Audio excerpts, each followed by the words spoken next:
حضرت مسیح موعود علیہ الصلوۃ والسلام کا یہ مضمون گناہ سے نجات کیوں کر مل سکتی ہے، رسالہ ریویو آف ریلیجنز اردو کے پہلے شمارہ جنوری 1902 میں حضور کے نام کے بغیر شائع ہوا تھا۔ طرز تحریر اور مضمون کی اندرونی اور بیرونی شہادتوں سے ثابت ہے کہ یہ مضمون حضرت مسیح موعود علیہ السلام کا ہی تحریر فرمودہ ہے۔ ریویو آف ریلیجنز انگریزی کے پہلے شمارہ، جس کی اشاعت 2 جنوری 1902 کو ہوئی تھی، میں بھی یہ مضمون شامل ہے۔ اس رسالہ کی اشاعت کے 4 دن کے بعد ایڈیٹر صاحب الحکم نے اپنے اخبار کی 24 جنوری 1902 کی اشاعت میں رسالہ ریویو کا ذکر کرتے ہوئے لکھا کہ میگزین کے مضامین کے متعلق کہ وہ کیسے ہیں، ہمیں بغیر اس کے اور کچھ کہنے کی ضرورت نہیں کہ حضرت مسیح موعود علیہ السلام کے قلم سے نکلے ہوئے ہیں۔ اس کے بعد انہوں نے اس رسالہ میں شائع ہونے والے مضامین کی مکمل فہرست دی ہے، جس میں تیسرے نمبر پر اس مضمون کا ذکر ہے، اور پھر لکھا ہے کہ مندرجہ بالا مضامین جو سب کے سب حضرت مسیح موعود علیہ السلام کے قلم سے نکلے ہیں، لیے ہوئے پہلا رسالہ شائع ہوا ہے۔ اب آپ کے سامنے یہ مضمون پیش کرتے ہیں۔ مضمون کا عنوان، جیسا کہ میں پہلے بھی پڑھ چکا ہوں، یہ ہے کہ گناہ سے نجات کیوں کر مل سکتی ہے۔ تحریر فرمایا ہے، اس رسالہ میں ہمارا یہ ارادہ ہے کہ دنیا کو دکھائیں کہ جس قدر ہمارا یہ زمانہ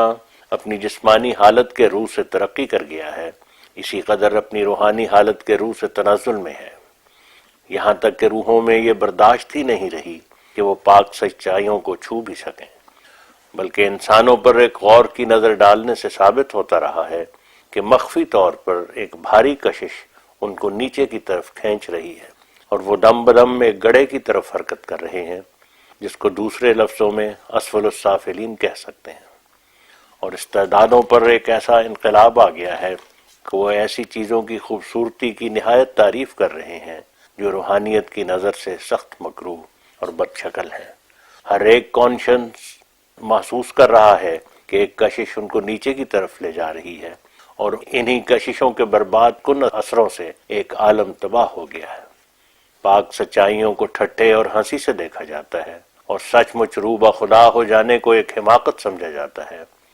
تمام نفوس جو زمین پر ہیں یکلخت دنیا پر سرنگوں نظر آتے ہیں، گویا ایک پنہانی قوت جاذبہ سے معذور اور مجبور ہو رہے ہیں۔ یہ وہی بات ہے جو ہم پہلے لکھائے ہیں، جو دنیا کا تمام کاروبار کششوں پر ہی چلتا ہے۔ جس پہلو میں یقین کی قوت زیادہ ہے، وہ اس دوسرے پہلو کو اپنی طرف کھینچ لیتا ہے، اور چونکہ یہ فلسفی نہایت ہی صحیح ہے کہ ایک کشش کو صرف وہ کشش روک سکتی ہے جو اس کی نسبت بہت زبردست اور طاقتور ہو، اس لیے یہ دنیا جو اس سفلی کشش سے متاثر ہو کر نیچے کی طرف کھینچی جا رہی ہے، اس کا اوپر کی طرف رخ کرنا بالکل جائے نا امیدی ہے، جب تک کہ ایک ایسی مخالف اور زبردست کشش آسمان سے پیدا نہ ہو جو مخالف پہلو کے یقین کو بڑھا دے۔ یعنی جیسا کہ ایک یقینی نظر سے نفسانی بدعملیوں میں فوائد اور لذات محسوس ہو رہے ہیں، ان سے بڑھ کر رحمانی حکموں میں فوائد دکھائی دیں، اور یقین کی نظر سے بدی کا ارتکاب مرنے کے برابر مشہود ہو جو دل کو پکڑ لے، اور یہ یقین کی روشنی آسمان سے اس آفتاب کے ذریعے سے آتی ہے جو امام وقت ہوتا ہے۔ اس لیے اس امام کا شناخت نہ کرنا جاہلیت کی موت مرنا ہے۔ جو شخص کہتا ہے کہ میں اس آفتاب سے روشنی حاصل کرنا نہیں چاہتا، وہ خدا کے مستمرہ قانون کو توڑنا چاہتا ہے۔ کیا یہ ممکن ہے کہ آفتاب کے بغیر آنکھیں دیکھ سکیں؟ گو کہ آنکھوں میں بھی ایک نور ہے مگر آفتاب کا محتاج۔ آفتاب حقیقی نور ہے جو آسمان سے آتا اور زمین کو روشن کرتا ہے، اور آنکھیں بغیر اس کے اندھی ہیں، اور جس شخص کو اس آسمانی نور کے ذریعے سے یقین پیدا ہوگا، اس کو نیکی کی طرف ایک کشش پیدا ہوگی، اور اس آسمانی کشش اور زمینی کشش میں لڑائی ہونا ایک طبعی امر ہے، کیونکہ اس صورت میں ایک کشش نیکی کی طرف کھینچے گی اور ایک بدی کی طرف، اور ایک مشرق کی طرف دھکا دے گی اور ایک مغرب کی طرف، اور دونوں کا باہم ٹکرانا اس وقت سخت خطرناک ہوگا جبکہ دونوں میں انتہائی درجہ کی کششیں موجود ہوں گی، جن کا دنیا کی انتہائی ترقیات پر موجود نہ ہونا ایک لازمی امر ہے۔ بس جب تم دیکھو کہ زمین نے انتہائی درجہ پر ترقی کر لی ہے تو سمجھ لو کہ یہی دن آسمانی ترقی کے بھی ہیں، اور یقین کر لو کہ آسمان پر بھی ایک روحانی تیاری ہے، اور وہاں بھی ایک کشش پیدا ہو گئی ہے جو زمینی کشش سے لڑنا چاہتی ہے۔ بس ایسے دن سخت خوفناک ہیں جبکہ زمین غفلت اور برائی میں انتہائی درجہ پر ترقی کر جائے، کیونکہ روحانی لڑائی کے لیے وہی وعدہ کے دن ہیں جن کو نبیوں نے طرح طرح کے استعارات میں بیان کیا ہے، اور بعض نے اس مثال میں اس کو پیش کیا ہے کہ یہ آسمانی فرشتوں اور زمینی شیطانوں کی ایک آخری لڑائی ہے جس پر اس دنیا کا خاتمہ ہوگا، اور بعض نے اپنی جہالت اور نادانی سے اس لڑائی کو ایک جسمانی لڑائی سمجھ لیا ہے جو تلوار اور بندوق سے ہوتی ہے، مگر وہ لوگ غلطی پر ہیں اور اپنی سفلی عقل اور حماقت سے روحانی جنگ کو جسمانی جنگ کی طرف کھینچ کر لے گئے ہیں۔ غرض ان دنوں زمین کی تاریکی اور آسمان کے نور کا ایک انتہائی جنگ ہے۔ آدم سے لے کر ہمارے نبی صلی اللہ علیہ وسلم تک تمام خدا کے مقدس نبی اس جنگ کی طرف اشارات کرتے آئے ہیں، اور اس جنگ کے سپہ سالاروں کے دو مختلف نام رکھے گئے ہیں، ایک سچائیوں کو چھپانے والا اور دوسرا سچائیوں کو ظاہر کرنے والا، یا دوسرے لفظوں میں یہ بیان کیا گیا ہے کہ آسمان سے نورانی فرشتوں کے ساتھ اترنے والا اور میکائیل کا مظہر، اور ایک زمین سے تمام شیطانی تاریکیوں کو لے کر ظاہر ہونے والا اور ابلیس کا مظہر۔ اب جبکہ ہم دیکھتے ہیں کہ زمینی لشکر خوب تیار ہے اور وہ خوب مسلح ہو کر کھڑے ہیں اور اپنا کام کر رہے ہیں، بلکہ بہت کچھ کر بھی چکے ہیں، تو تب یہ نیک خواہش پیدا ہوتی ہے اور فراست صحیح گواہی دیتی ہے کہ آسمانی گورنمنٹ بھی ان تیاریوں سے غافل نہیں ہے۔ اس گورنمنٹ کی کچھ ایسی عادت ہے کہ وہ ظاہری شور و غوغا کو پسند نہیں کرتی، اور وہ بہت کچھ کارروائیاں اندر ہی اندر کر لیتی ہے اور لوگوں کو خبر بھی نہیں ہوتی۔ تب آسمان پر ایک نشان ظاہر ہوتا ہے اور زمین پر ایک منار روشن اور نہایت سفید، اور وہ آسمانی روشنی مینار پر گرتی ہے، اور پھر وہ منار تمام دنیا کو روشن کرتا ہے۔ یہ مختصر فکرہ تشریح کا محتاج ہے، اور تشریح یہ ہے کہ خدا تعالیٰ کا روحانی سلسلہ اگرچہ جسمانی سلسلہ کے بالکل مطابق ہے، لیکن بعض امور میں اس میں وہ خواص عجیبیہ پائے جاتے ہیں کہ جو جسمانی سلسلے میں کھلے کھلے طور سے نظر نہیں آ سکتے۔ چنانچہ من جملہ ان کے ایک یہ بھی خاصہ ہے کہ جب سفلی کشش اپنا کام کرنا شروع کرتی ہے تو گو وہ کشش آسمانی کشش سے بالکل مخالف ہے، تاہم آسمانی کشش اس کشش کے طبعی تقاضا سے پیدا ہونی شروع ہو جاتی ہے۔ پس یہ امر معقول ہے کہ ان کششوں کے انتہائی درجہ کے زوروں کے وقت جو دنیا کا آخری زمانہ ہے، ان دونوں میں لڑائی ہونا چاہیے تھی، کیونکہ اقبال کا تقاضا ہے کہ فریق مخالف کو فنا کرے۔ پس جس موقع اور محل میں فریقین برابر درجہ کا اقبال اور شوکت رکھیں گے، ایسے دو فریق بغیر لڑائی کے نہیں رہ سکتے، کیونکہ ہر ایک خدا کے نبیوں کی کتابوں میں پیش گوئی کے طور پر بیان کی گئی ہے۔ ایسا ہی عقل بھی اس کو ضروری سمجھتی ہے، کیونکہ جب دو مخالف اور پرزور کششوں میں باہم ٹکر لگے تو ضروری ہے کہ ایک دوسرے کو فنا کر دے یا دونوں فنا ہو جائیں، اور اس لڑائی کے بارے میں نبیوں کی کتابوں میں اس طرح بیان کیا گیا ہے کہ جب حضرت مسیح علیہ السلام سے پورا 1000 برس گزرا جس میں نبیوں کی پیش گوئی کے مطابق شیطان قید کیا گیا تھا، تو سفلی کشش نے زمین پر اپنا رنگ جمانا شروع کیا۔ یہ وہی زمانہ تھا جبکہ اسلام اپنے پاک اصولوں کے لحاظ سے تنزل کی حالت کی طرف مائل ہو گیا تھا، اور اس کی روحانی ترقیاں رک گئی تھیں، اور اس کی ظاہری فتوحات کا بھی خاتمہ ہو چکا تھا، اور وہ شیطان کے قید ہونے کے دنوں میں پیدا ہوا، اور ضرور ایسا ہی ہونا چاہیے تھا جیسا کہ تمام نبیوں نے یوحنا فقیہ تک گواہی دی ہے، اور شیطان کے چھوٹنے پر 1000 عیسوی کے بعد اس کا تنزل شروع ہو گیا اور وہ آگے بڑھنے سے رک گیا۔ تب سے شیطانی کارروائیاں رنگا رنگ کے پیرایوں میں شروع ہوئیں، اور زمین پر یہ پودا بڑھتا گیا، اور اس کی شاخیں کچھ تو مشرق کی طرف پھیل گئیں اور کچھ مغرب کی انتہائی آبادیوں تک جا نکلیں، اور کچھ جنوب کی طرف اور کچھ شمال کی طرف متوجہ ہوئیں، جیسا کہ شیطان کے قید رکھنے کا زمانہ 1000 برس تھا جس پر واقعات خارجیہ نے گواہی دی ہے۔ ایسا ہی نبیوں کی پیشین گوئیوں کے روح سے شیطان کے چھوٹنے کا زمانہ بھی 1000 برس ہی تھا، جو ہجرت کی 14ویں صدی کے سر پر پورا ہو جاتا ہے، مگر یہ 1000 برس خدائی حساب کے روح سے ہے، یعنی چاند کے حساب سے، اور خدا کی طرف سے یہودیوں اور مسلمانوں کو پیش گوئیوں کے وقتوں کی شناخت کرنے کے لیے یہی حساب سکھایا گیا ہے، اور سورج کے دنوں کے روح سے حساب کرنا انسانوں کی بدعت ہے جو پاک نوشتوں کے منشا کے خلاف ہے۔ غرض اس حساب کے روح سے شیطان کی مہلت کے آخری دن یہی ہیں جن میں ہم ہیں، بلکہ یوں سمجھو کہ گزر بھی چکے، کیونکہ ہجری صدی جس کے سر پر 1000 برس شیطان کے چھوٹنے کا پورا ہو گیا، اس کو 19 برس گزر چکے، اور شیطان نہیں چاہتا کہ اس سے آزادی اور حکومت چھین لی جاوے۔ ناچار دونوں کششوں کی لڑائی ہوگی جو ابتدا سے مقدر تھی، اور ممکن نہیں ہے کہ خدا کا کلام غلط ہو، اور ان دونوں پر ایک دوسرے کی شہادت یہ بھی ہے کہ دنیا کی ابتدا سے یعنی آدم کے ظہور سے آج تک 6,000 بھی گزر گیا، جس میں آدم ثانی پیدا ہونا چاہیے تھا، کیونکہ 6واں دن آدم کی پیدائش کا دن ہے، اور خدا کی پاک کتابوں کے روح سے 1000 برس ایسا ہے جیسا کہ ایک دن۔ تو یہ امر خدا کے پاک وعدوں کے روح سے ماننا پڑتا ہے کہ وہ آدم پیدا ہو گیا، گو وہ بھی کامل طور پر شناخت نہیں کیا گیا، اور ساتھ ہی یہ بھی ماننا پڑتا ہے کہ اس آدم کا مقام جو خدا کے ہاتھ سے تجویز کیا گیا وہ شرقی ہے نہ غربی، کیونکہ توریت باب 2 آیت 8 سے یہی ثابت ہوتا ہے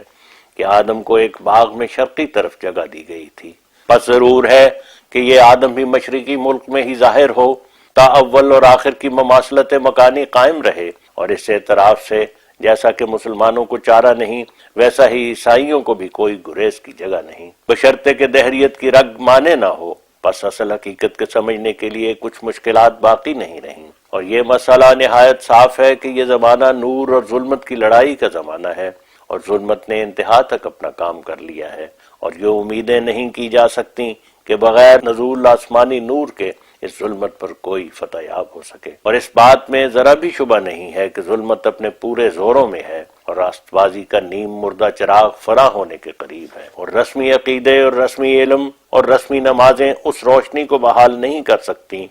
جو گم ہو چکی ہے۔ کیا اندھا اندھے کو راہ دکھا سکتا ہے؟ ہرگز نہیں۔ کیا ظلمت ظلمت کو دور کر سکتی ہے؟ کسی طرح ممکن نہیں۔ اب تو ایک جدید مینار کی ضرورت ہے جو زمین پر تیار ہو، جو سفلی آبادیوں سے امتیاز کے ساتھ اونچا ہو، تا آسمانی روشنی اس پر نازل ہو اور سماوی چراغ اس پر رکھا جاوے، اور پھر تمام دنیا اس روشنی سے منور ہو جاوے، کیونکہ اگر چراغ اونچے مقام پر نہ رکھا جائے تو کیوں کر اس کی روشنی دور دور تک پھیل سکے۔ اب آپ کو یہ سمجھنا باقی ہے کہ مینار کیا چیز ہے۔ بس یاد رہے کہ مینار اس نفس مقدس اور مطہر اور بلند ہمت کا نام ہے جو انسان کامل کو ملتا ہے، جو آسمانی نور پانے کا مستحق، جیسا کہ مینار کے معنی میں یہ مطلب داخل ہے، اور مینار کی بلندی سے مراد اس انسان کی بلند ہمتی اور مینار کی مضبوطی سے مراد اس انسان کی استقامت ہے جو طرح طرح کے امتحانوں کے وقت وہ دکھلاتا ہے، اور اس کی سفیدی و بریت ہے جو انجام کار ظاہر ہو جاتی ہے، اور جب یہ سب کچھ ہو لیتا ہے، یعنی جب اس کی علو ہمت اور کمال استقامت اور کمال صبر اور استقلال اور دلائل کے ساتھ اس کی بریت ایک چمکتے ہوئے مینار کی طرح کھل جاتی ہے، تب اس کی جلالی آمد کا وقت آ جاتا ہے، اور پہلی آمد جو ابتلاؤں کے ساتھ ہے اس کا وقت ختم ہو جاتا ہے، تب وہ روحانیت خدائی جلال سے رنگین ہو کر اس وجود پر اترتی ہے جو مینار کی صورت پر کھڑا ہے، تب باذن ہی تعالی خدائی تاثیریں اس میں پیدا ہو جاتی ہیں۔ یہ سب کچھ آمد ثانی میں ہوتا ہے، اور مسیح موعود کی خاص طور کی آمد اسی حقیقت کی کامل تصویر ہے، اور مسلمانوں میں جو یہ روایتیں ہیں کہ مسیح موعود منار کے پاس اترے گا، اترنے سے مراد ایک جلالی ظہور کی آمد ہے جو خدائی رنگ اپنے ساتھ رکھتی ہے، یہ نہیں کہ وہ پہلے اس سے زمین پر موجود نہ تھا، مگر ضرور ہے کہ آسمان اسے لیے رہے جب تک کہ وہ وقت نہ آوے جو خدا نے مقرر کر دیا ہے۔ خدا کی عادت میں یہ بھی داخل ہے کہ روحانی امور کو ذہن نشین کرانے کے لیے ان کے کسی حصے کی جسمانی تصویر بھی پیدا کر دیتا ہے، جیسا کہ بیت المقدس کی ہیکل اور مکہ معظمہ کا خانہ کعبہ، یہ دونوں تصویریں روحانی تجلیات کی ہیں۔ اسی بنا پر شریعت اسلامی میں یہ سمجھا گیا ہے کہ مسیح موعود مینار پر یا مینار کے قریب نازل ہوگا، ایک ایسے ملک میں جو دمشق کے شرقی طرف ہے، جیسا کہ آدم کو بھی شرقی طرف ہی جگہ دی گئی تھی۔ اس جلالی آمد سے پہلے ظاہری مینار کے بھی بنائے جانے میں کچھ حرج نہیں، بلکہ حدیثوں میں بطور پیش گوئی اس کا ذکر پایا جاتا ہے کہ وہ مسیح موعود کی جلالی آمد کے لیے ایک نشان ہوگا جو اس آمد سے پہلے بنایا جائے گا۔ یہ مقدر ہے کہ مسیح موعود کا آنا 2 رنگ میں ہوگا، اول معمولی طور پر جس میں طرح طرح کے ابتلا بھرے ہوئے ہیں، طرح طرح کی تکلیفوں کا وقت ہے، جب یہ دن پورے ہو جائیں گے تب جلالی آمد کا وقت آ جائے گا، اور ضرور ہے کہ اس سے پہلے ایک منار تیار ہو جائے، جیسا کہ حدیثوں سے پایا جاتا ہے کہ اس حقیقت کے دکھلانے کے لیے ایک ظاہری منار بھی ہوگا اور وہ باطنی منار کی تصویر ہوگا، اور قبل اس کے جو وہ جلالی طور پر نازل ہو دنیا اس کو نہیں پہچانتی کیونکہ وہ دنیا میں سے نہیں ہے، اور دنیا اس سے محبت نہیں کرتی کیونکہ جس خدا سے وہ آیا ہے اس سے بھی دنیا کو محبت نہیں۔ پس ضرور ہے کہ وہ آمد اول میں ستایا جائے اور دکھ دیا جائے اور طرح طرح کے الزام اس پر لگائے جائیں، جیسا کہ اسلامی پیش گوئیوں میں لکھا ہے کہ ابتدا میں مسیح موعود کو قبول نہیں کیا جائے گا اور نادان لوگوں کے کینے اس کی نسبت بہت بڑھ جائیں گے اور شرارتیں انتہا تک پہنچ جائیں گی، یہاں تک کہ ایک شخص ظالمانہ حملہ اس پر کر کے خیال کرے گا کہ اس نے بڑی نیکی کا کام کیا ہے، اور ایک اس کو دکھ دے کر یہ سمجھے گا کہ اس نے اپنے فعل سے خدا کو راضی کر دیا ہے۔ اسی طرح ہوتا رہے گا اور ہر ایک قسم کا زلزلہ اس پر آئے گا اور ہر ایک مصیبت کا اس کو سامنا ہوگا، یہاں تک کہ عادت اللہ اس میں پوری ہو جائے گی۔ تب اس کے جلالی آمد کا وقت آ جائے گا اور مستعد دلوں کی آنکھیں کھولی جائیں گی اور وہ خود بخود سوچنے لگیں گے کہ یہ کیا بات ہے اور یہ کس قسم کا کاذب ہے جو زیر نہیں ہوتا، اور کیوں خدا کی تائیدیں اس کے شامل حال ہیں اور ہمارے شامل حال نہیں۔ تب خدا کا ایک فرشتہ ان کے دلوں پر اترے گا اور ان کو سمجھائے گا کہ کیا تمہاری حدیثوں اور روایتوں کی پیش گوئیاں ضروری الوقوع ہیں جو تمہاری روک کا باعث ہیں، اور کیا ان میں سے بعض کی نسبت وضع اور غلطی ممکن اور محل نہیں، اور کیا بعض پیش گوئیوں کا استعارات کے رنگ میں پورا ہونا جائز نہیں، اور کیا یہودیوں کی بدنصیبی اور بے ایمانی کا بجز اس کے کوئی اور بھی باعث تھا کہ وہ منتظر رہے کہ تمام باتیں ظاہری صورت میں ہی پوری ہوں اور ان کے خیالات کے مطابق سب کچھ ہو، مگر نہ ہوا۔ تو پھر جبکہ وہی خدا اب بھی ہے اور وہی اس کی عادت، تو کیوں جائز نہیں کہ وہی ابتلا تمہیں بھی پیش آیا ہو؟ غرض آخر کار انہی خیالات کی طرف تباً انسانوں کے دلوں کا رجوع ہو جائے گا، جیسا کہ قدیم سے ہوتا آیا ہے، اور ان کو سمجھائے گا کہ کیا تمہاری حدیثوں اور روایتوں کی پیش گوئیاں ضروری الوقوع ہیں جو تمہاری روک کا باعث ہیں، اور کیا ان میں سے بعض کی نسبت وضع اور غلطی ممکن اور محتمل نہیں، اور کیا بعض پیش گوئیوں کا استعارات کے رنگ میں پورا ہونا جائز نہیں، اور کیا یہودیوں کی بدنصیبی اور بے ایمانی کا وجود اس کے کوئی اور بھی باعث تھا کہ وہ منتظر رہے کہ تمام باتیں ظاہری صورت میں ہی پوری ہوں اور ان کے خیالات کے مطابق سب کچھ ہو، مگر نہ ہوا۔ تو پھر جبکہ وہی خدا اب بھی ہے اور وہی اس کی عادت، تو کیوں جائز نہیں کہ وہی ابتلا تمہیں بھی پیش آیا ہو؟ غرض آخر کار انہی خیالات کی طرف تباً انسانوں کے دلوں کا رجوع ہو جائے گا، جیسا کہ قدیم سے ہوتا آیا ہے۔ لیکن یہ بات صحیح نہیں کہ حقیقی دین اور راست بازی کے پھیلانے کے لیے یہ جسمانی لڑائیوں کا زمانہ ہے، کیونکہ تلوار سچائی کے جوہروں کو ظاہر نہیں کر سکتی بلکہ ان کو اور بھی چھپاتی اور مشتبہ کرتی ہے۔ جو لوگ ایسے خیالات کے خواہش مند ہیں وہ اسلام کے دوست نہیں بلکہ دشمن ہیں، اور ان کی فطرت نہایت پست اور سفلی رنگ میں، اور ان کی ہمتیں گری ہوئی اور دل منقبض اور دماغ ابلا اور طبیعت تاریک ہیں، کیونکہ وہ مخالفوں کو ایک ایسے اعتراض کا موقع دیتے ہیں جو در حقیقت وارد ہو سکتا ہے، کیونکہ بقول ان کے اسلام اپنی ترقی کے واسطے جہاد کا محتاج ہے، اور یہ اسلام کی حجب ہے، کیونکہ جس مذہب میں یہ قوت ہے کہ وہ اپنی سچائی کو عقلی دلائل سے یا کسی اور قسم کے قابل تمسک شہادتوں سے یا آسمانی نشانوں سے بآسانی ثابت کر سکتا ہے، ایسے مذہب کے لیے کچھ ضرورت نہیں کہ جبر سے اور تلوار کی دھمکی سے اپنی سچائی کا اقرار کراوے۔ لیکن اگر کسی مذہب میں یہ ذاتی خاصیت موجود نہیں اور اپنی کمزوری کا تلوار سے تدارک کرتا ہے تو ایسے مذہب کے جھوٹا ہونے کے لیے اور کسی دلیل کی ضرورت نہیں، اس کے کاٹنے کے لیے اسی کی تلوار کافی ہے۔ مگر یہ اعتراض کہ اگر جہاد اب جائز نہیں تو اسلام میں اول زمانہ میں کیوں تلوار سے کام لیا گیا، یہ معترضین کی اپنی غلطی ہے جو بباعث ناواقفیت پیدا ہوئی ہے۔ انہیں معلوم نہیں کہ اسلام دین کے پھیلانے کے لیے ہرگز جبر کی اجازت نہیں دیتا۔ دیکھو کیسی ممانعت قرآن میں موجود ہے کہ فرماتا ہے لا اکراہ فی الدین، البقرہ 257، یعنی دین میں جبر نہیں کرنا چاہیے۔ پھر کیوں تلوار اٹھائی گئی؟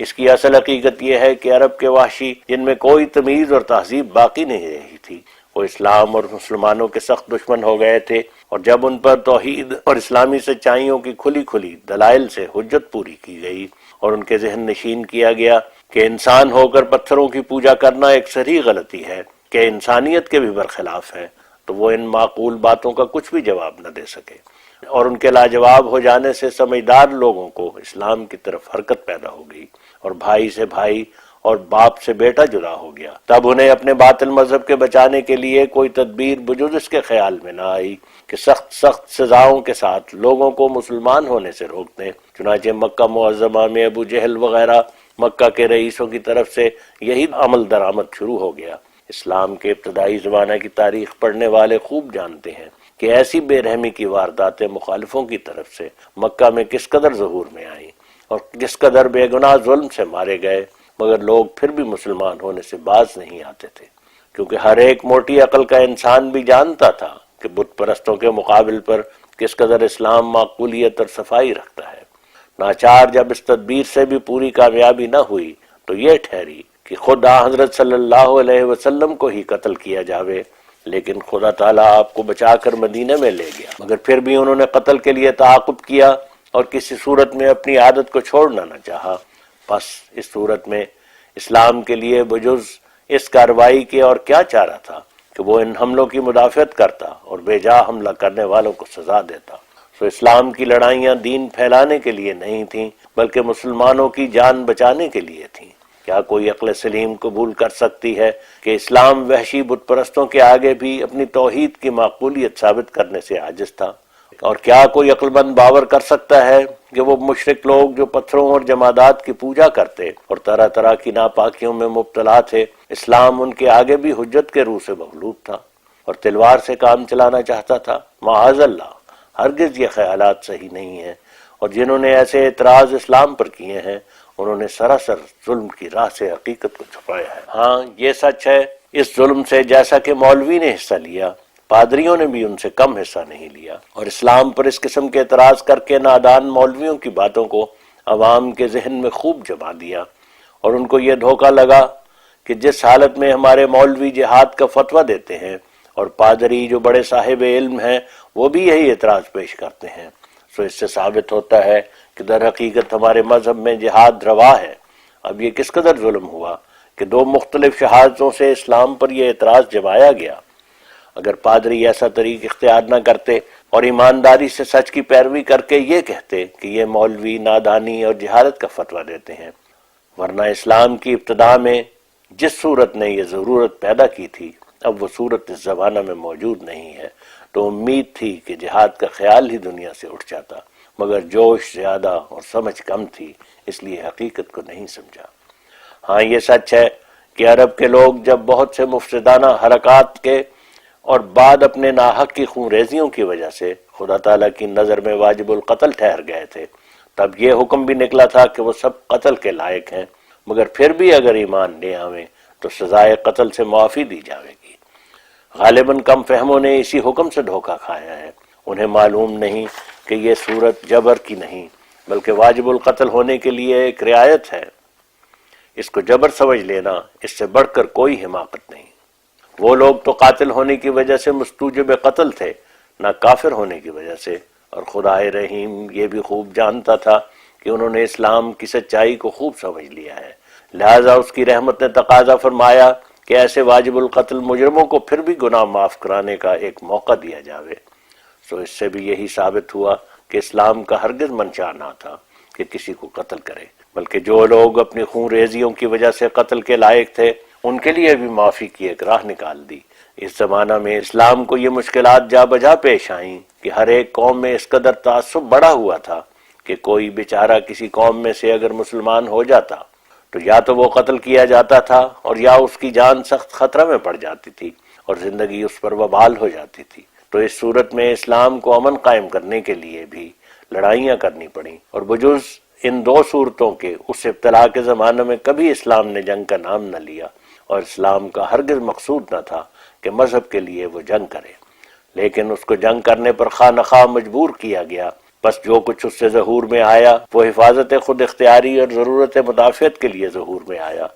پھر بعد اس کے ناسمجھ مولویوں نے اس مسئلہ پر اور رنگ چڑھا دیا اور ایک قابل شرم درندگی کو اپنا فخر سمجھا، لیکن یہ اسلام کا قصور نہیں ہے، یہ خود ان لوگوں کی عقلوں کا قصور ہے جو انسانی خون کو چارپائیوں کے خون سے بھی کم قدر سمجھتے ہیں اور ابھی تک خونوں سے سیر نہیں ہوئے، بلکہ اسی غرض کے لیے ایک مہدی خونی کے منتظر ہیں، گویا تمام قوموں کو یہ ثبوت دینا چاہتے ہیں کہ اسلام اپنی اشاعت کے لیے ہمیشہ جبر اور زبردستی کا محتاج رہا ہے، اور اس میں کوئی خفیف اور سبک سچائی بھی نہیں۔ مجھے معلوم ہوتا ہے کہ حال کے بعض مولوی اس انحطاط پر ابھی راضی نہیں ہیں جو اسلام کو پیش آ رہا ہے، اور وہ ایسے عقیدوں پر زور دے کر کسی اور اسفل مقام تک اسلام کو لے جانا چاہتے ہیں، لیکن یقیناً سمجھو کہ خدا کو منظور نہیں ہے کہ اسلام ایسی ملامتوں اور تہمتوں کا نشانہ بنے۔ نادان مخالفوں کے لیے یہ ابتلا بس ہے کہ وہ اب تک اپنے اس خیال میں جمے ہوئے ہیں کہ گویا ابتدائی زمانہ میں اور بعد میں بھی اسلام اپنی جماعت بڑھانے کے لیے تلوار سے کام لیتا رہا ہے۔ اب یہ زمانہ اور یہ وقت وہ ہے کہ اس غلطی کو دلوں کے اندر سے نکال دیا جائے، نہ یہ کہ اور بھی پختہ کیا جائے۔ اگر اسلام کے مولوی اتفاق کر کے اس بات پر زور دیں کہ وہ وحشی مسلمانوں کے دلوں سے اس غلطی کو نکال دیں تو وہ بلا شبہ قوم پر ایک بڑا احسان کریں گے، اور نہ صرف یہی بلکہ ان کے ذریعے سے اسلام کی خوبیوں کی بھاری جڑ لوگوں پر ظاہر ہو جائے گی، اور وہ سب کراہتیں جو اپنی غلطیوں سے مذہبی مخالف اسلام کی نسبت رکھتے ہیں وہ جاتی رہیں گی۔ تب ان کی نظریں صاف ہو کر جل تر اس چشمہ نور سے فیض اٹھائیں گی۔ یہ تو ظاہر ہے کہ ایک خونی انسان کے نزدیک کوئی نہیں آ سکتا کہ ہر ایک شخص اس سے ڈرتا ہے، خاص کر بچے اور عورتیں اس کو دیکھ کر کانپتی ہیں، اور وہ ایک مجنون کی طرح دکھائی دیتا ہے، اور ایک غیر مذاہب کا مخالف اس کے پاس رات رہنے سے بھی اندیشہ کرتا ہے کہ مبادہ غازی بننے کے لیے رات اٹھ کر اس کو قتل نہ کر دے، کیونکہ انہی ثوابوں کے خیال سے بعض سرحدی اب تک ناحق کے خون کر کے یہ خیال کر لیتے ہیں کہ آج ہم نے اپنے ایک ہی عمل سے بہشت حاصل کر لیا ہے اور اس کی تمام نعمتوں کے مستحق ہو گئے۔ سو کس قدر جائے شرم ہے کہ غیر قوموں کو مسلمانوں کی ہمسائیگی سے امان اٹھ گیا ہے، اور وہ اپنے دلوں میں کبھی تسلی نہیں پکڑ سکتے کہ اگر موقع پاویں تو یہ قوم ہم سے کچھ نیکی کر سکے گی۔ ایسے نمونے بارہا پیش آتے ہیں کہ ایک غیر قوم کے انسان کو دیکھا جاتا ہے کہ وہ در حقیقت مسلمانوں کے اس چھپے ہوئے عقیدہ سے ہراساں اور لرزاں نظر آتا ہے۔ میں بھی ایک ایسا نظارہ دیکھ چکا ہوں، اور وہ یہ کہ شاید 20 نومبر 1901 کا یہ واقعہ ہے جو ہمارے اس جگہ قادیان میں ایک انگریز آیا، اور اس وقت ہماری جماعت کے لوگ بہت جمع تھے اور کوئی مذہبی گفتگو شروع تھی کہ وہ آ کر ایک کنارہ پر کھڑا ہو گیا۔ تب اس کو بہت خلق سے بلایا گیا اور اپنے پاس بٹھایا گیا، اور معلوم ہوا کہ وہ ایک سیاح انگریز ہے جو عرب کا ملک بھی دیکھ آیا ہے اور ہماری اور جماعت کی تصویریں لینا چاہتا ہے۔ چنانچہ اس کے کام میں اس کو مدد دی گئی اور اس کی خاطرداری اور دلجوئی کے طور پر کہا گیا کہ وہ چند روز ہمارے پاس رہے، مگر معلوم ہوا کہ وہ ڈرتا تھا، اور اس نے بیان کیا کہ میں نے بہت مسلمان دیکھے ہیں کہ عیسائیوں کو بے رحمی سے قتل کر دیتے ہیں۔ چنانچہ اس نے ایسے چند قصے بغداد کے بھی سنائے جس میں ایسی وارداتیں بڑی بے رحمی سے ہوئی تھیں۔ تب اس کو بڑی نرمی اور خلق سے سمجھایا کہ یہ جماعت جو احمدی فرقہ کہلاتا ہے ایسے عقائد سے سخت بیزار اور ایسے لوگوں کو سخت نفرت کی نگاہ سے دیکھتا ہے، اور انسانی حقوق کی نسبت جو کچھ اس فرقے نے کام کرنا ہے وہ یہی ہے کہ اسلام میں سے ایسے خیالات کا استحصال کر دے۔ تب اس کا دل مطمئن ہوا اور وہ خوشی سے ہمارے پاس ایک رات رہا۔ اس قصہ کے بیان سے غرض یہ ہے کہ مسلمانوں کے ایسے عقیدے جو سراسر خلاف واقعہ ہیں غیر قوموں کو بہت مضر ہوئے ہیں، اور ان کے دلوں میں بدظنی اور نفرت پیدا ہو گئی ہے،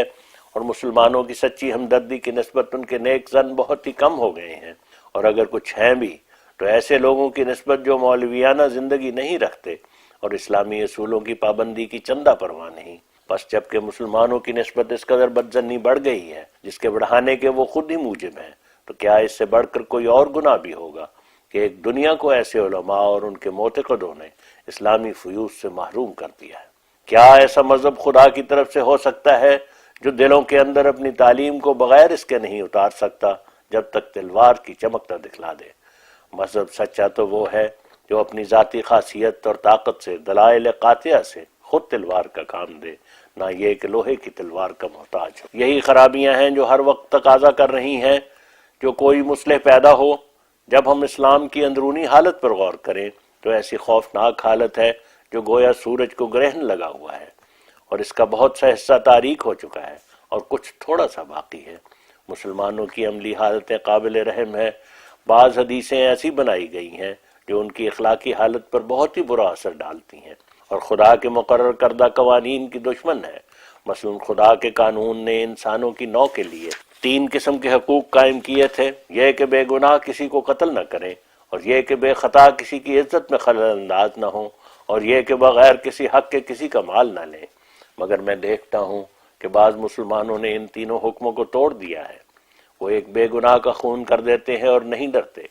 ان کے احمق مولویوں نے ایسے فتوے بھی دے رکھے ہیں کہ غیر قوموں کی عورتوں کو، جن کو وہ کافر اور بے دین کہتے ہیں، کسی ہیلا سے بہکا لے جانا جائز ہے، یا پکڑ لینا اور پھر اپنی عورت بنانا، اور ایسا ہی کافروں کا مال خیانت اور چوری کی راہ سے لینا روا ہے۔ کوئی گناہ نہیں۔ اب سوچنا چاہیے کہ جس مذہب میں اس قدر خرابی پیدا ہو جائے کہ اس میں ایسے ایسے بھی مولوی فتویٰ دینے والے موجود ہیں، وہ مذہب کس قدر خطرناک حالت میں ہے۔ نفس پرست لوگوں نے یہ سب فتوے اپنی طرف سے بنا لیے ہیں اور خدا اور رسول پر افترا کیا ہے۔ یہ تمام گناہ جو نادان وحشی کر رہے ہیں، سب ان کی گردن پر ہے۔ وہ بھیڑیے ہیں مگر بھیڑوں کے لباس میں ظاہر ہوتے ہیں اور دھوکہ دیتے ہیں۔ وہ زہر ہیں مگر اپنے تئیں بصورت تریاق دکھاتے ہیں۔ وہ اسلام کے لیے اور خدا کی مخلوق کے لیے سخت بدخواہ ہیں، اور ان کے دل رحم اور ہمدردی سے خالی ہیں مگر اپنے تئیں چھپاتے ہیں۔ وہ مکاری سے واز کرتے اور اپنی نفسانی اغراض مد نظر رکھتے ہیں۔ وہ زاہدانہ لباسوں میں مسجدوں میں آتے مگر فاسقانہ عادتیں ان کے اندر چھپی ہوئی ہیں۔ یہ ایک ملک کی حالت نہیں ہے، اور نہ کسی خاص شہر کی، نہ کسی خاص فرقہ کی، بلکہ تمام اسلامی دنیا میں ایک گروہ ایسا ہے جو علماء کہلاتے اور مولویانہ جبے پہنتے ہیں، اور جہاں تک ممکن ہے اپنی صورت متدین لوگوں کی طرح بناتے ہیں، تا ان کو بہت بزرگ اور مقدس سمجھا جائے، مگر ان کے اعمال گواہی دیتے ہیں کہ وہ کیا ہیں اور کس سیرت کے انسان ہیں۔ وہ نہیں چاہتے کہ دنیا میں سچی پاکیزگی اور سچی ہمدردی پھیلے، اس میں وہ اپنا نقصان کرتے ہیں۔ غرض آج کل اسلام بڑی مشکلات میں پھنس گیا ہے۔ اکثر روحیں مر گئی ہیں، ان میں نیکی کی طرف ذرا حرکت نہیں، تو اعتدال کو ان لوگوں نے یکلخت چھوڑ دیا ہے۔ ان میں ایک وہ گروہ ہے جو قبروں کی پوجا کرتے ہیں اور خانہ کعبہ کی طرح ان کا طواف بجا لاتے ہیں، اور اپنے پیروں کی روحوں کو ایسا قادر اور متصرف جانتے ہیں کہ گویا سب کچھ ان کو خدا کی طرف سے اختیار دیا گیا ہے۔ اکثر گدیاں ایسی ہی پاؤ گے جن کے ساتھ قبر بھی ہے، جن کی وہ اپنے مریدوں سے پوجا کراتے ہیں، اور اگر کوئی ان سے کرامت کا طالب ہوتا ہے تو صاحب قبر کی ہزاروں کرامتیں سنا دیتے ہیں، اور ثبوت ایک کا بھی نہیں۔ ان کے نزدیک اسلام کا مغز قبر پرستی ہے، اور تمام دوسرے مسلمانوں کو وہ گمراہ جانتے ہیں۔ یہ تو وہ فریق ہے جس نے افراط کی راہ لی ہے۔ ان کے مقابل پر ایک تفرید کا گروہ بھی موجود ہے، اور وہ انکار کرنے میں حد سے گزر گئے ہیں، یہاں تک کہ ولایت تو ولایت، ان کے نزدیک نبوت بھی کچھ چیز نہیں۔ معجزات سے وہ قطعاً منکر ہیں اور ان پر ہنسی اور ٹھٹا اڑاتے ہیں، اور وہی کی یہ تعبیر کرتے ہیں کہ وہ صاحب کتاب کے اپنے دل کے ہی خیالات ہوتے ہیں، اور ان کو ایسے خیالات کی تراش خراش میں ایک ملکہ ہوتا ہے، اور ایسی پیش گوئی جو عقلی فراست کی حد سے دور ہو اور خالص غیب کی خبر ہو، غیر ممکن ہے۔ غرض ان کے نزدیک نہ خدا کی طرف سے کوئی وحی نازل ہوتی ہے، اور نہ معجزہ کچھ چیز ہے، اور نہ پیش گوئی کچھ حقیقت رکھتی ہے، اور مردوں کی قبریں صرف خاک کا ڈھیر ہے جن کے ساتھ روح کا کوئی علاقہ نہیں، اور مردوں کا جی اٹھنا کم عقلی کے زمانہ کی کہانیاں ہیں، اور آخرت کا فکر دیوانگی ہے، اور تمام عقل مندی اسی میں ہے کہ دنیا کمانے کی لیاقتیں حاصل کریں، اور جو لوگ دن رات دنیا میں اور دنیا کی کارستانیوں میں مشغول ہیں ان کی پیروی کریں اور ایسے ہی بن جائیں۔ یہ افراد تفرید تو مسئلہ نبوت اور معاد کے متعلق ہے، مگر بجز اس کے بات بات میں مسلمانوں کے امور معاشرت میں افراد تفرید پائی جاتی ہے۔ نہ کلام میں اعتدال ہے،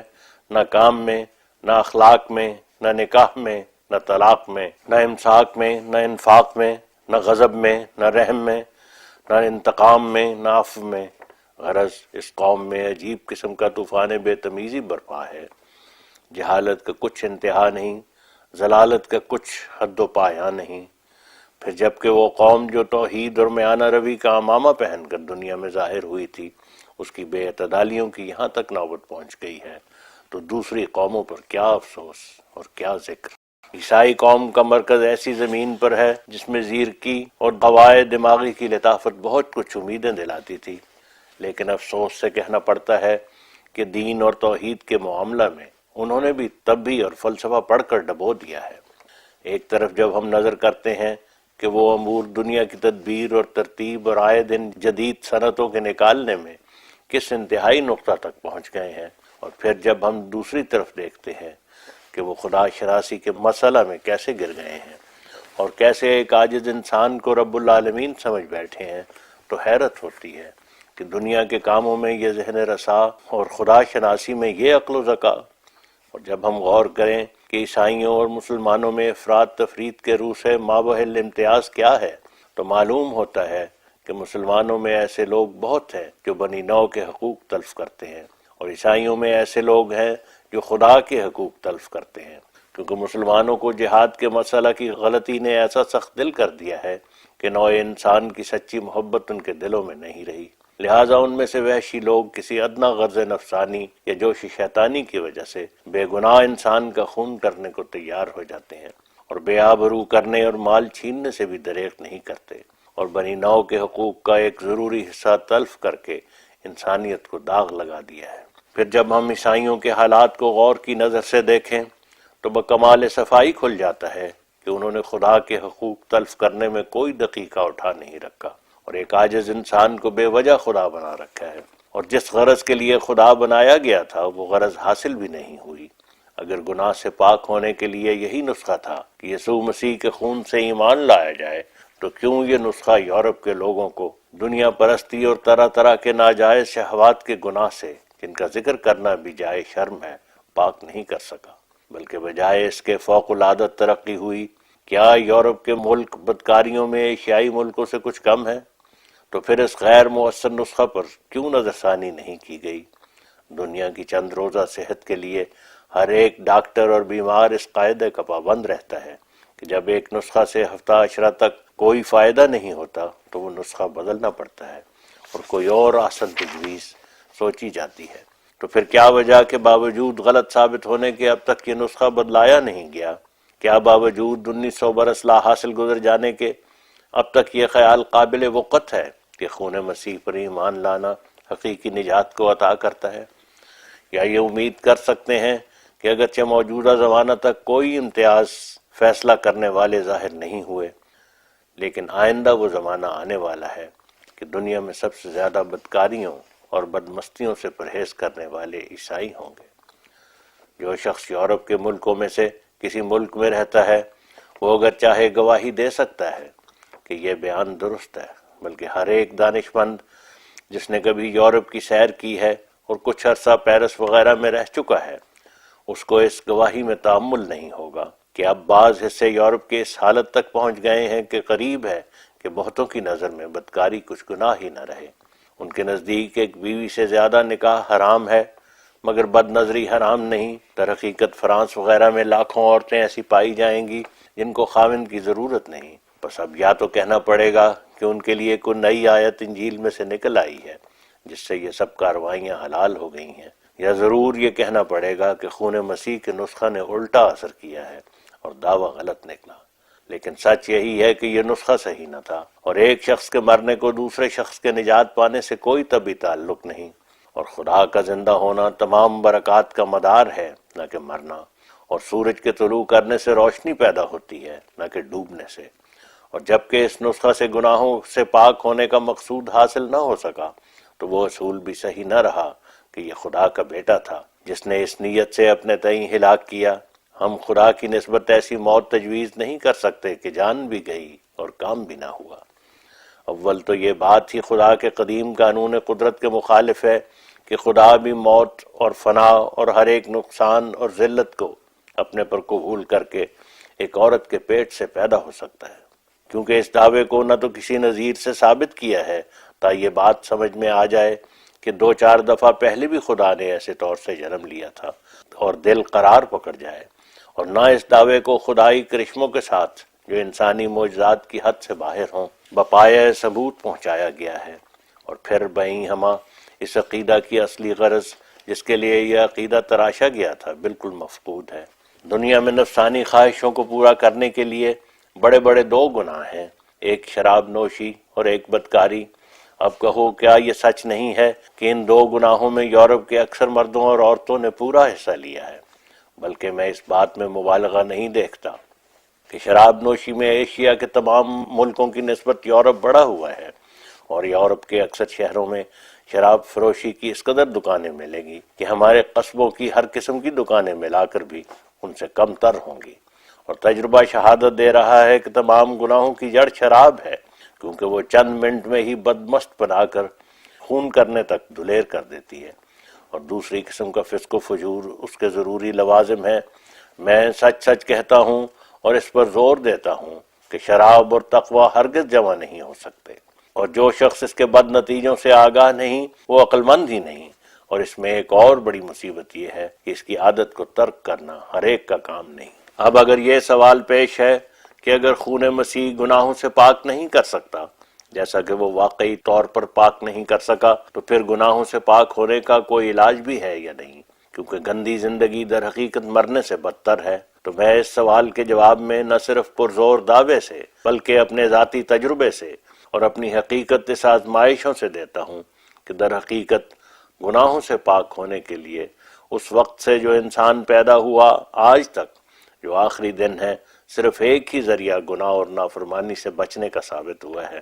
اور وہ یہ کہ انسان یقینی دلائل اور چمکتے ہوئے نشانوں کے ذریعے سے اس معرفت تک پہنچ جائے کہ جو در حقیقت خدا کو دکھا دیتی ہے، اور کھل جاتا ہے کہ خدا کا غضب ایک کھا جانے والی آگ ہے، اور پھر تجلی حسن الہی ہو کر ثابت ہو جاتا ہے کہ ہر یک کامل لذت خدا میں ہے، یعنی جلالی اور جمالی طور پر تمام پردے اٹھائے جاتے ہیں۔ یہی ایک طریق ہے جس سے جذبات نفسانی رکتے ہیں اور جس سے چار ناچار ایک تبدیلی انسان کے اندر پیدا ہو جاتی ہے۔ اس جواب کے وقت کتنے لوگ بول اٹھیں گے، کیا ہم خدا پر ایمان نہیں رکھتے؟ کیا ہم خدا سے نہیں ڈرتے اور اس سے محبت نہیں رکھتے؟ اور کیا تمام دنیا بجز تھوڑے افراد کے خدا کو نہیں مانتی؟ اور پھر وہ طرح طرح کے گناہ بھی کرتے ہیں اور انواع و اقسام کے فسق و فجور میں مبتلا دکھائی دیتے ہیں۔ تو اس کا جواب یہ ہے کہ ایمان اور چیز ہے اور عرفان اور چیز ہے، اور ہماری تقریر کا یہ مدعا نہیں ہے کہ مومن گناہ سے بچتا ہے، بلکہ یہ مدعا ہے کہ عارف کامل گناہ سے بچتا ہے، یعنی وہ کہ جس نے خوف الہی کا مزہ بھی چکھا اور محبت الہی کا بھی۔ شاید کوئی کہے کہ شیطان کو معرفت کامل حاصل ہے، پھر بھی وہ کیوں نافرمان ہے؟ اس کا یہی جواب ہے کہ اس کو وہ معرفت کامل ہرگز حاصل نہیں ہے جو سعیدوں کو بخشی جاتی ہے۔ انسان کی یہ فطرت میں ہے کہ کامل درجہ کے علم سے ضرور وہ متاثر ہوتا ہے، اور جب ہلاکت کی راہ اپنا ہیبت ناک منہ دکھاوے تو اس کے سامنے نہیں آتا، مگر ایمان کی حقیقت صرف یہ ہے کہ حسن ظن سے مان لے، لیکن عرفان کی حقیقت یہ ہے کہ اس مانی ہوئی بات کو دیکھ بھی لے۔ پس عرفان اور عصیان دونوں کا ایک ہی دل میں جمع ہونا محال ہے، جیسا کہ دن اور رات کا ایک ہی وقت میں جمع ہو جانا محال ہے۔ تمہارا روزمرہ کا تجربہ ہے کہ ایک چیز کا مفید ہونا جب ثابت ہو جائے تو فی الفور اس کی طرف ایک رغبت پیدا ہو جاتی ہے، اور جب مضر ہونا ثابت ہو جائے تو فی الفور دل اس سے ڈرنے لگتا ہے۔ مثلا جس کو یہ معلوم نہیں کہ یہ چیز جو میرے ہاتھ میں ہے یہ سم الفار ہے، وہ اس کو تباشیر یا کوئی مفید دوا سمجھ کر ایک ہی وقت میں تولہ یا 2 تولہ تک بھی کھا سکتا ہے۔ لیکن جس کو اس بات کا تجربہ ہو چکا ہے کہ یہ تو زہر قاتل ہے، وہ بقدر ایک ماشا بھی اس کو استعمال نہیں کر سکتا، کیونکہ وہ جانتا ہے کہ اس کے کھانے کے ساتھ ہی دنیا سے رخصت ہو جائے گا۔ اسی طرح جب انسان کو واقعی طور پر علم ہو جاتا ہے کہ بلا شبہ خدا موجود ہے اور در حقیقت تمام قسم کے گناہ اس کی نظر میں قابل سزا ہیں، جیسے چوری، خونریزی، بدکاری، ظلم، خیانت، شرک، جھوٹ، جھوٹی گواہی دینا، تکبر، ریاکاری، حرام خوری، دغا، دشنام دہی، دھوکہ دینا، بد عہدی، غفلت اور بدمستی میں زندگی گزارنا، خدا کا شکر نہ کرنا، خدا سے نہ ڈرنا، اس کے بندوں کی ہمدردی نہ کرنا، خدا کو پرخوف دل کے ساتھ یاد نہ کرنا، عیاشی اور دنیا کی لذات میں بکلی محو ہو جانا اور منعم حقیقی کو فراموش کر دینا، دعا اور عاجزی سے کچھ غرض اور واسطہ نہ رکھنا، فروختنی چیزوں میں کھوٹ ملانا یا کم وزن کرنا یا نرخ بازار سے کم بیچنا، ماں باپ کی خدمت نہ کرنا، بیویوں سے نیک معاشرت نہ رکھنا، خاوند کی پورے طور پر اطاعت نہ کرنا، نامحرم مردوں یا عورتوں کو نظر بد سے دیکھنا، یتیموں، ضعیفوں، کمزوروں، درمانوں کی کچھ پرواہ نہ کرنا، ہمسایہ کے حقوق کا کچھ بھی لحاظ نہ رکھنا اور اس کو دکھ دینا، اپنی بڑائی ثابت کرنے کے لیے دوسرے کی توہین کرنا، کسی کو دل آزار لفظوں کے ساتھ ٹھٹھا کرنا یا توہین کے طور پر کوئی بدنی نقص اس کا بیان کرنا یا کوئی برا لقب اس کا رکھنا یا کوئی بے جا تہمت اس پر لگانا یا خدا پر افترا کرنا، اور نعوذ باللہ کوئی جھوٹا دعویٰ نبوت یا رسالت یا من جانب اللہ ہونے کا کر دینا یا خدا تعالیٰ کے وجود سے منکر ہو جانا یا ایک عادل بادشاہ سے بغاوت کرنا اور شرارت سے ملک میں فساد برپا کرنا، تو یہ تمام گناہ اس علم کے بعد کہ ہر یک ارتکاب سے سزا کا ہونا ایک ضروری امر ہے، خود بخود ترک ہو جاتے ہیں۔ شاید پھر کوئی دھوکہ کھا کر یہ سوال پیش کر دے کہ ہم باوجود اس کے کہ جانتے بھی ہیں کہ خدا موجود ہے اور یہ بھی جانتے ہیں کہ گناہوں کی سزا ہوگی، پھر بھی ہم سے گناہ ہوتا ہے، اس لیے ہم کسی اور ذریعہ کے محتاج ہیں، تو ہم اس کا وہی جواب دیں گے جو پہلے دے چکے ہیں کہ ہرگز ممکن نہیں اور کسی طرح ممکن نہیں کہ تم اس بات کی پوری بصیرت حاصل کر کے کہ گناہ کرنے کے ساتھ ہی ایک بجلی کی طرح تم پر سزا کی آگ برسے گی، پھر بھی تم گناہ پر دلیر ہو سکو گے۔ یہ ایسی فلسفی ہے جو کسی طرح ٹوٹ نہیں سکتی۔ سوچو اور خوب سوچو کہ جہاں جہاں سزا پانے کا پورا یقین تمہیں حاصل ہے، وہاں تم ہرگز اس یقین کے برخلاف کوئی حرکت نہیں کر سکتے۔ بھلا بتاؤ، کیا تم آگ میں اپنا ہاتھ ڈال سکتے ہو؟ کیا تم پہاڑ کی چوٹی سے اپنے تئیں گرا سکتے ہو؟ کیا تم کنویں میں گر سکتے ہو؟ کیا تم چلتی ہوئی ریل کے آگے لیٹ سکتے ہو؟ کیا تم شیر کے منہ میں اپنا ہاتھ دے سکتے ہو؟ کیا تم دیوانہ کتے کے آگے اپنا پیر کر سکتے ہو؟ کیا تم ایسی جگہ ٹھہر سکتے ہو جہاں بڑی خوفناک صورت سے بجلی گر رہی ہے؟ کیا تم ایسے گھر سے جلد باہر نہیں نکلتے جہاں شہتیر ٹوٹنے لگا ہے یا زلزلے سے زمین نیچے کو دھنسنے لگی ہے؟ بھلا تم میں سے کون ہے جو ایک زہریلے سانپ کو اپنے پلنگ پر دیکھے اور جلد کود کر نیچے نہ آ جائے؟ بھلا ایک ایسے شخص کا نام تو لو کہ جب اس کے کوٹھا کو جس کے اندر وہ سوتا تھا آگ لگ جائے تو وہ سب کچھ چھوڑ کر باہر کو نہ بھاگے۔ تو اب بتلاؤ کہ ایسا تم کیوں کرتے ہو؟ کیوں ان تمام موذی چیزوں سے علیحدہ ہو جاتے ہو؟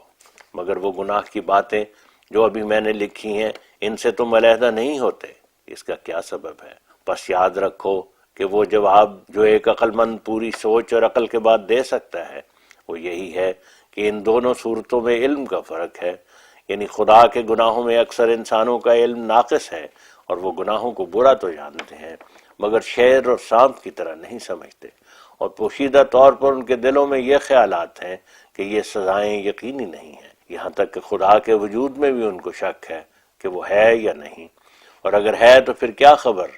کہ روح کو مرنے کے بعد بقا ہے یا نہیں، اور اگر بقا بھی ہے تو پھر کیا معلوم کہ ان جرائم کی کچھ سزا بھی ہے یا نہیں۔ بلا شبہ بہتوں کے دلوں کے اندر یہی خیال چھپا ہوا موجود ہے جس پر انہیں اطلاع نہیں، لیکن وہ خوف کے تمام مقامات جن سے وہ پرہیز کرتے ہیں، جن کی چند نظیریں میں لکھ چکا ہوں، ان کی نسبت سب کو یقین ہے کہ ان چیزوں کے نزدیک جا کر ہم ہلاک ہو جائیں گے، اس لیے ان کے نزدیک نہیں جاتے، بلکہ ایسی مہلک چیزیں اگر اتفاقاً سامنے بھی آ جائیں تو چیخیں مار کر ان سے دور بھاگتے ہیں۔ سو اصل حقیقت یہی ہے کہ ان چیزوں کے دیکھنے کے وقت انسان کو علم یقینی ہے کہ ان کا استعمال موجب ہلاکت ہے، مگر مذہبی احکام میں علم یقینی نہیں ہے بلکہ محض ظن ہے، اور اس جگہ رویت ہے اور اس جگہ محض کہانی ہے، سو مجرد کہانیوں سے گناہ ہرگز دور نہیں ہو سکتے۔ میں اس لیے تمہیں سچ سچ کہتا ہوں کہ اگر ایک مسیح نہیں 1000 مسیح بھی مصلوب ہو جائیں تو وہ تمہیں حقیقی نجات ہرگز نہیں دے سکتے، کیونکہ گناہ سے یا کامل خوف چھڑاتا ہے یا کامل محبت، اور مسیح کا صلیب پر مرنا اول خود جھوٹ اور پھر اس کو گناہ کا جوش بند کرنے سے کوئی بھی تعلق نہیں۔ سوچ لو کہ یہ دعویٰ تاریکی میں پڑا ہوا ہے جس پر نہ تجربہ شہادت دے سکتا ہے اور نہ مسیح کی خودکشی کی حرکت کو دوسروں کے گناہ بخشے جانے سے کوئی تعلق پایا جاتا ہے۔ حقیقی نجات کی فلسفی یہ ہے کہ اسی دنیا میں انسان گناہ کے دوزخ سے نجات پا جائے، مگر تم سوچ لو کہ کیا تم ایسی کہانیوں سے گناہ کے دوزخ سے نجات پا گئے، یا کبھی کسی نے ان بیہودہ قصوں سے جن میں کچھ بھی سچائی نہیں اور جن کو حقیقی نجات کے ساتھ کوئی بھی رشتہ نہیں، نجات پائی ہے؟ مشرق و مغرب میں تلاش کرو، کبھی تمہیں ایسے لوگ نہیں ملیں گے جو ان قصوں سے اس حقیقی پاکیزگی تک پہنچ گئے ہوں جس سے خدا نظر آ جاتا ہے، اور جس سے نہ صرف گناہ سے بیزاری ہوتی ہے بلکہ بہشت کی صورت پر سچائی کی لذتیں شروع ہو جاتی ہیں، اور انسان کی روح پانی کی طرح بہہ کر خدا کے آستانہ پر گر جاتی ہے، اور آسمان سے ایک روشنی اترتی اور تمام نفسانی ظلمت کو دور کر دیتی ہے۔ اسی طرح جب کہ تم روز روشن میں چاروں طرف کھڑکیاں کھول دو تو یہ طبی قانون تمہیں نظر آ جائے گا کہ فی الفور سورج کی روشنی تمہارے اندر آ جائے گی،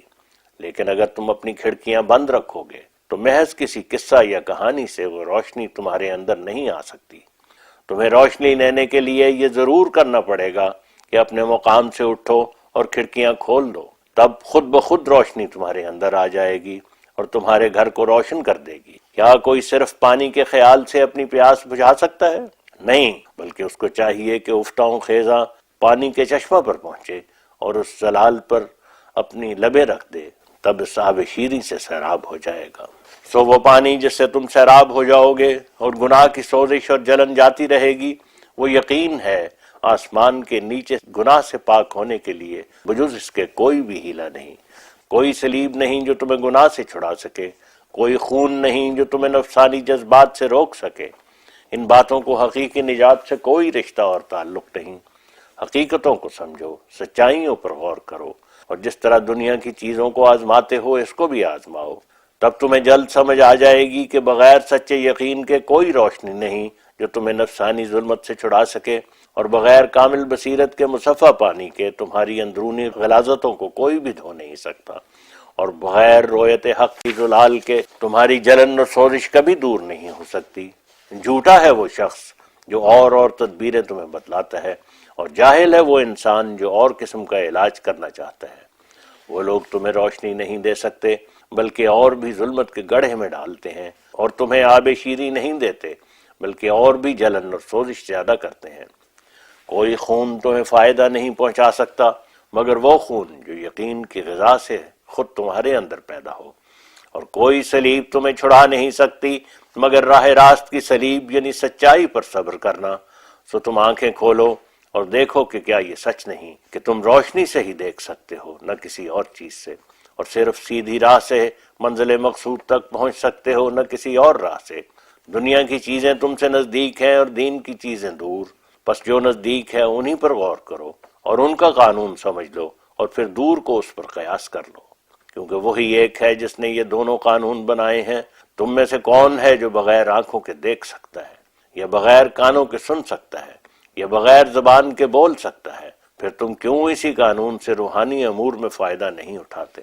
تم آنکھوں کے ہوتے ہوئے کسی ایسے مقام پر ٹھہر سکتے ہو جو اتھاہ گڑھے کے قریب ہے، یا کانوں کے ہوتے ہوئے تم ایسی آواز سے متنبع نہیں ہو سکتے جو چوروں کی آمد کی تمہیں خبر دیتی ہے، یا زبان کے ہوتے ہوئے جو تمہیں کڑوی اور شیریں میں فرق دکھلاتی ہے، پھر بھی کڑوی اور زہریلی چیزیں کھا سکتے ہو، جو تمہاری زبان کو کاٹیں اور تمہارے معدہ میں فساد پیدا کریں اور قے لائیں اور بدن کو سجاویں اور انجام کار ہلاک کر۔ سو تم انہی اعضاء سے سمجھ لو کہ تم روحانی طور پر بھی روحانی زندگی کے لیے اس بات کے محتاج ہو کہ تمہیں ایک روشنی ملے جو بری راہوں کی برائی تمہیں دکھا دے، اور تمہیں ایک آواز ملے جو چوروں اور ڈاکوؤں کے گزرگاہ سے تمہیں علیحدہ کر دے، اور تمہیں ایک ذائقہ ملے جس سے تم کڑوی اور شیریں اور زہر اور تریاک میں فرق کر سکو۔ سو جن باتوں کو ہلاکت سے بچنے کے لیے تمہیں طلب کرنا چاہیے وہ یہی ہیں۔ یہ کسی طرح ممکن نہیں کہ تم بغیر روشنی حاصل کرنے کے محض اندھے رہ کر پھر کسی کے خون سے نجات پا جاؤ۔ نجات کوئی ایسی شے نہیں ہے جو اس دنیا کے بعد ملے گی، سچی اور حقیقی نجات اسی دنیا میں ملتی ہے۔ وہ ایک روشنی ہے جو دلوں پر اترتی ہے اور دکھا دیتی ہے کہ کون سے ہلاکت کے گڑھے ہیں۔ حق اور حکمت کی راہ پر چلو کہ اس سے خدا کو پاؤ گے، اور اپنے دلوں میں گرمی پیدا کرو تو سچائی کی طرف حرکت کر سکو۔ بد نصیب ہے وہ دل جو ٹھنڈا پڑا ہے، اور بدبخت ہے وہ طبیعت جو افسردہ ہے، اور مردہ ہے وہ کانشنس جس میں چمک نہیں۔ بس تم اس ڈول سے کم نہ رہو جو کنویں میں خالی گرتا ہے اور بھر کر نکلتا ہے، اور اس چھانٹی کی صفت مت اختیار کرو جس میں کچھ بھی پانی نہیں ٹھہر سکتا، اور ایک راہ سے آتا اور دوسری راہ سے چلا جاتا ہے۔ کوشش کرو کہ تندرست ہو جاؤ اور وہ دنیا طلبی کے تپ کی زہریلی گرمی دور ہو جائے جس کی وجہ سے نہ آنکھوں میں روشنی ہے، نہ کان اچھی طرح سن سکتے ہیں، نہ زبان کا مزہ درست ہے، اور نہ ہاتھوں میں زور اور پیروں میں طاقت ہے۔ ایک تعلق کو قطع کرو تا دوسرا تعلق پیدا ہو، ایک طرف سے دل کو روکو تا دوسری طرف دل کو راہ مل جائے۔ زمین کا نجس کیڑا پھینک دو تا آسمان کا چمکیلا ہیرا تمہیں عطا ہو، اور اپنے مبدا کی طرف رجوع کرو کہ وہی مبدا جبکہ آدم اس خدائی روح سے زندہ کیا گیا تھا، تا تمہیں تمام چیزوں پر بادشاہت ملے جیسا کہ تمہارے باپ کو ملی۔ دن گزر گیا، اب عصر کا وقت ہے، 4 بجنے کے قریب رات ہوا چاہتی ہے، سورج غروب ہونے کو ہے۔ اب اگر دیکھنا ہے تو دیکھ لو، پھر کیا دیکھو گے؟ قبل اس کے کہ کوچ کرو۔ اپنے کھانے کے لیے عمدہ چیزیں آگے بھیجو، نہ پتھر اور اینٹ، اور پہننے کے لیے لباس روانہ کرو، نہ کانٹے اور خس و خاشاک۔ وہ خدا جو بچے کے پیدا ہونے سے پہلے پستان میں دودھ ڈالتا ہے، اس نے تمہارے لیے تمہارے ہی زمانہ میں تمہارے ہی ملکوں میں ایک بھیجا ہے، تب ماں کی طرح اپنی چھاتیوں سے تمہیں دودھ پلاوے۔ وہی تمہیں یقین کا دودھ پلائے گا جو سورج سے زیادہ سفید اور تمام شرابوں سے زیادہ سرور بخشتا ہے۔ پس اگر تم جیتے پیدا ہوئے ہو،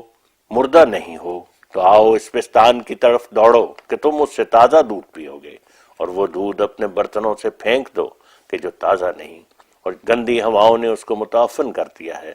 اور اس میں کیڑے چل رہے ہیں جن کو تم دیکھ نہیں سکتے۔ وہ تمہیں روشن نہیں کر سکتا، بلکہ اندر داخل ہوتے ہی طبیعت کو بگاڑ دے گا، کیونکہ اب وہ دودھ نہیں ہے بلکہ ایک زہر ہے۔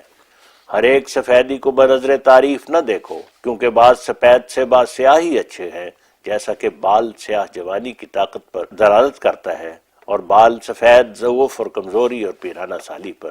اسی طرح ریاکاری کی سفیدی اور نیکی کی نمائش کسی کام کی نہیں۔ اس سے گناہ گار سادہ وضع اچھا ہے کہ جو فریب سے اپنے گناہ کو نہیں چھپاتا۔ سو میں سچ سچ کہتا ہوں کہ وہ خدا کی مغفرت سے زیادہ قریب ہے۔ ان چیزوں پر بھروسہ مت کرو جو یقینی نہیں، جن کے ساتھ کوئی حقیقی روشنی نہیں، جن کے نیچے کوئی پاک فلسفہ نہیں، کہ وہ سب ہلاکت کی راہیں ہیں۔ تم اپنے دلوں کی خواہشوں کا اندازہ کرو کہ وہ کیا چیز چاہتے ہیں، اور کس طور سے وہ سمجھ سکتے ہیں کہ اس طرح ہم بدی سے الگ ہو سکتے ہیں۔ کس علاج پر ان کا کانشنس بولتا ہے کہ یہ ہمارے لیے کافی ہوگا؟ کیا کوئی دل اس بات کو قبول کرتا ہے کہ مسیح کا خون اس کو گناہ کرنے سے خوف دلائے؟ بلکہ تجربہ بتلا رہا ہے کہ اور بھی دلیر کرتا ہے، کیونکہ مسیح کے خون پر بھروسہ کرنے والا جانتا ہے کہ اس کے گناہ کا فدیہ ادا ہو چکا ہے۔ لیکن گناہ کے زہر کا علم جس کو دیا جائے گا، وہ کسی طرح گناہ نہیں کر سکتا، کیونکہ وہ اس میں اپنی ہلاکت دیکھتا ہے۔ سو خدا کی طرف سے ایک بھیجا گیا ہے جو ایسے علم تک تمہیں پہنچانا چاہتا ہے جس سے تمہارے دل خدا کو دیکھ لیں اور بدی کے زہر کو دیکھ لیں، تب خود بخود تم گناہ سے بھاگو گے، جیسا کہ ایک انسان شیر سے بھاگتا ہے۔ پس اس رسالہ کا ضروری فرض یہی ہوگا کہ اس کی تعلیم اور اس کے نشانوں کو دنیا میں پھیلاوے، تا جو لوگ صلیب اور مسیح کے خون میں نجات ڈھونڈتے ہیں وہ حقیقی نجات کے چشموں کو دیکھ لیں۔ حقیقی نجات ان پانیوں میں نہیں ہے جن میں 1 حصہ پانی اور 20 حصے کیچڑ اور غلاظت۔ دلوں کو دھونے والا پانی آسمان سے اپنے وقت پر اترتا ہے، جو بغیر اس سے لبالب چلتی ہے۔ وہ کیچڑ اور میلے پانی سے بہت دور ہوتی ہے، اور جو لوگ صاف اور عمدہ پانی اس کا استعمال کرتے ہیں، لیکن وہ نہر جو خشک ہے اور کچھ تھوڑا پانی اس میں کھڑا ہے اور وہ بھی متعفن، اس میں وہ لطافت اور صفائی نہیں رہ سکتی، اور بہت سا کیچڑ اس سے مل جاتا ہے، اور کئی حیوان اس میں بول و براز کرتے ہیں۔ اس طرح جس دل کو خدا کا علم دیا گیا ہے اور یقین بخشا گیا ہے، وہ اس لبالب نہر کی مانند ہے جو تمام کھیتوں کو سیراب کرتی جاتی ہے، اور اس کا صاف اور ٹھنڈا پانی دلوں کو تسکین بخشتا اور کلیجوں کی جلن کو دور کرتا ہے۔ اور وہ نہ صرف آپ پاک ہے بلکہ پاک بھی کرتا ہے، کیونکہ وہ حکمت اور دانش بخشتا ہے کہ جو دلوں کا زنگ دور کرتی ہے، گناہ سے نفرت دلاتی ہے۔ مگر وہ جو تھوڑے پانی کی مانند ہے جس میں کیچڑ ملا ہوا ہے، وہ مخلوق کو کچھ فائدہ نہیں پہنچا سکتا اور نہ اپنے تئیں صاف کر سکتا ہے۔ سو اب وقت ہے، اٹھو اور یقین کا پانی تلاش کرو کہ وہ تمہیں ملے گا، اور کثرت یقین سے ایک دریا کی طرح بہہ نکلو۔ ہر ایک شک و شبہ کی نجاست سے پاک ہو کر گناہ سے دور ہو جاؤ۔ یہی پانی ہے جو گناہ کے نقوش کو دھوئے گا اور تمہارے لوح سینہ کو صاف کر کے ربانی نقوش کے لیے مستعد کر دے گا۔ تم نفسانی حروف کو اس لوح خاطر سے کسی طرح مٹا نہیں سکتے جب تک کہ یقین کے صاف پانی سے اس کو دھو نہ ڈالو۔ قصد کرو تا تمہیں توفیق دی جائے، اور ڈھونڈو تا تمہارے لیے میسر کیا جائے، اور دلوں کو نرم کرو تا ان باتوں کو سمجھ سکو، کیونکہ ممکن نہیں کہ سخت دل حقیقتوں کو سمجھ سکے۔ کیا تم خیال کرتے ہو کہ تم بغیر اس راہ کے کہ خدا کی عظمت تمہارے دل میں قائم ہو اور اس زندہ خدا کا جلال تم پر کھلے اور اس کا اقتدار تم پر ظاہر ہو اور دل یقین کی روشنی سے بھر جائے، کسی اور طریق سے تم گناہ سے سچی نفرت کر سکو؟ ہرگز نہیں۔ ایک ہی راہ ہے اور ایک ہی خدا اور ایک ہی قانون۔